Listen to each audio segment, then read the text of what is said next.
Assalamualaikum warahmatullahi wabarakatuh. Alhamdulillahi binikmatil imani wal islam.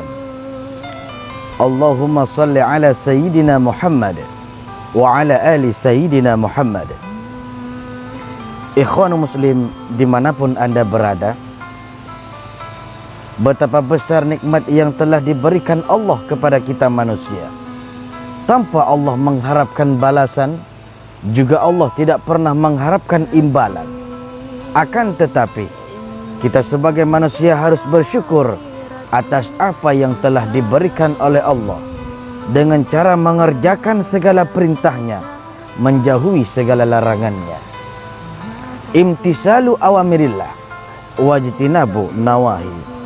Mengerjakan segala perintah Allah dan menjauhi segala larangannya. Salah satu